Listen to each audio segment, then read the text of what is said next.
Hello students.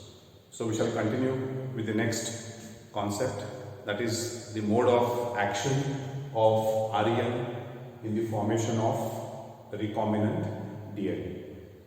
So in the previous video we discussed about the REN and the recombinant DNA. So here REN, it is restriction endonuclease, a type of restriction enzyme.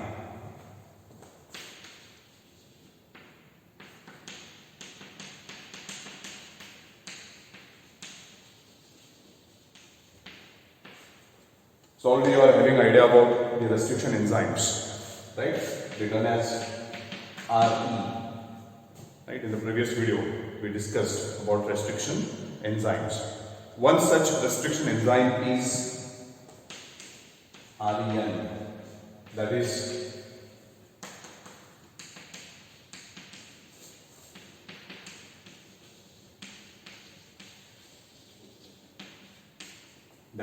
restriction endonuclease. So this is the enzyme that performs a particular function of cutting the DNA, right? So it cuts the DNA during the formation of recombinant DNA molecule. Fine. So REN cuts the DNA at recognition sequence or restriction site or palindrome sequence. Recombinant DNA.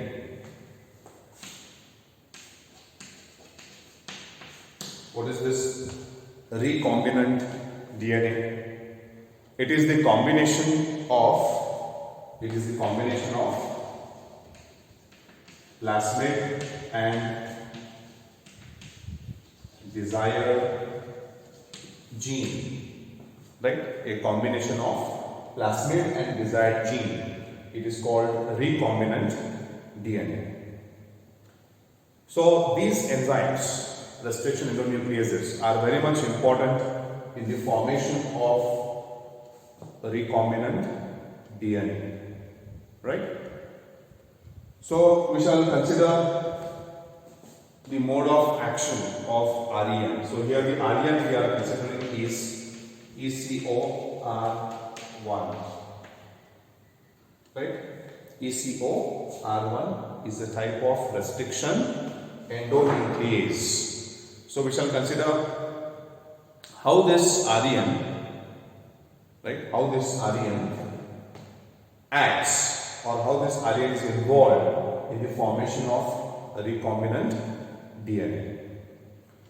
So now, when a DNA is treated with REN, restriction endonuclease, so first REN, what it does, it identifies a recognition site on the DNA and binds to it. That is the first step, right? So restriction endonuclease, it detects recognition sequence or restriction site on DNA and it binds to it. Then what it does, it cuts the DNA between two bases, two same bases on both the strands, right? It cuts the DNA between two same bases on both the strands to produce sticky ends. So sticky ends are formed.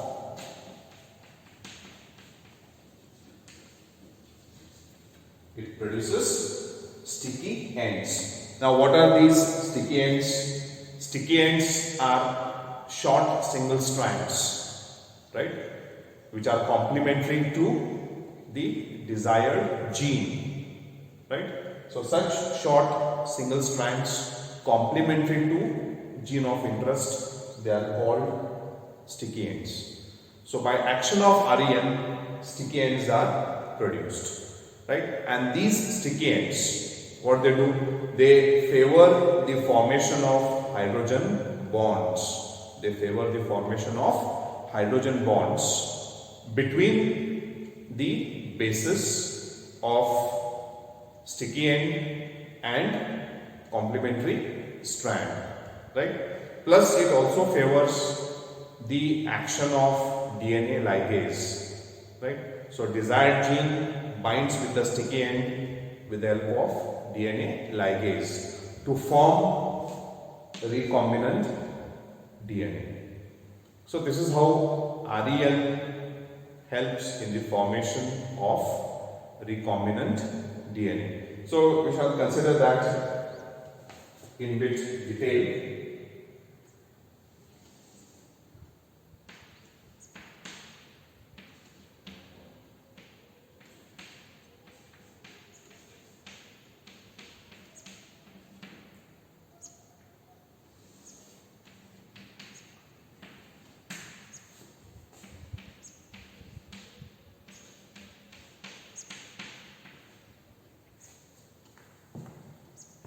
Right? So consider this as a recognition site on DNA.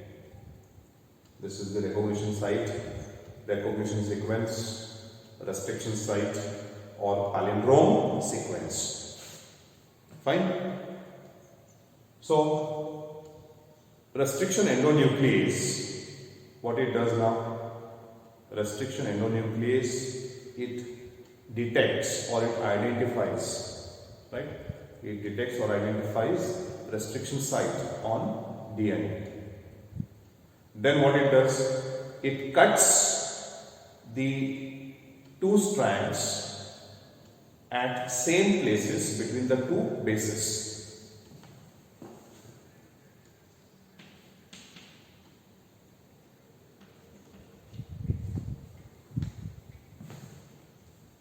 So REN cuts the two strands between the same bases, right? So now here on this strand, these are the bases. So REN cuts this strand between these two bases. REN cuts this strand between these two bases. So REN cuts between two same bases on opposite strands. So between G and A and G and A, right?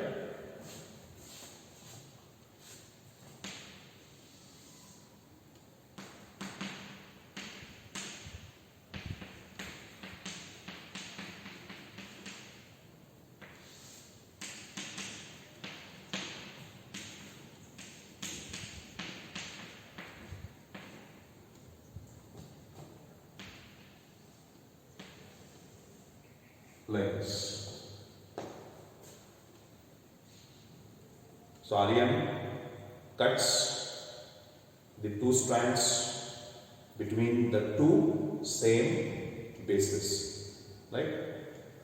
So this is the mode of action. So now what happens?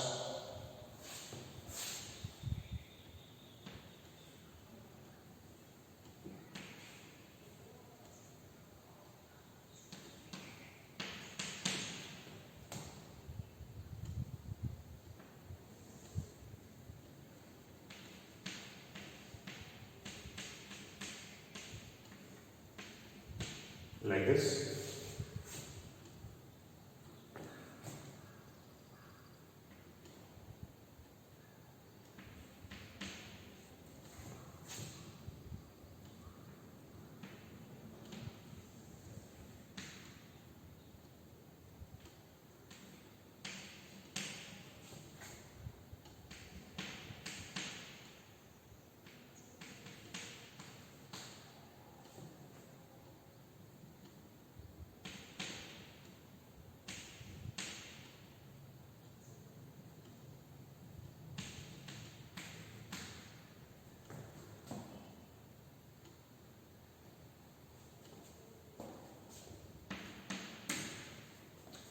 So you will get something like this after the action of REN. So this and this, we can call them as sticky, and even this is. So two sticky ends are produced. This is one sticky end This is another sticky end, right? So these are the sticky ends which are produced, right? Now you can see here, this sticky end and this sticky end, it is a single strand which may be complementary to the desired gene. Fine. So these sticky ends, now they favor the formation of hydrogen bonds. See here, you know, there are hydrogen bonds between the nitrogen base pairs, right? There are hydrogen bonds between the nitrogen base pairs. So sticky ends, they favor the formation of hydrogen bonds, right, with complementary strands. I repeat, sticky ends favor formation of hydrogen bonds with complementary strands. It also facilitates the action of enzyme DNA ligase. It also facilitates the action of DNA ligase, right? So DNA ligase now helps to join sticky ends with complementary strands, right? So in this way, these two, they help to form a recombinant DNA. So this is how a recombinant DNA is formed. Now one more important point to note, same REN has to be used, right? Same REN has to be used while cutting the plasmid and the desired gene. Right, see here. To construct a recombinant DNA, you are using a plasmid and a desired gene. To cut the plasmid and to isolate the desired gene from the DNA, same REN has to be used. Same restriction endonuclease should be used. What is the reason for this? If same REN is used, similar or same sticky ends are produced, right? Using same REN will produce similar sticky ends on the plasmid and desired gene. When the sticky ends are same, they can join very easily, right? So if the sticky ends are same, it easily favors the formation of hydrogen bonds. It facilitates the action of ligase to join those sticky ends to produce recombinant DNA. Fine. So that is how REN acts, or that is the action of REN, right, in the formation of recombinant DNA. So I hope you have followed this concept, right? You have followed the mode of action of REN in the formation of recombinant DNA, right? So with this, we shall conclude this video and we shall continue in the next video. Thank you.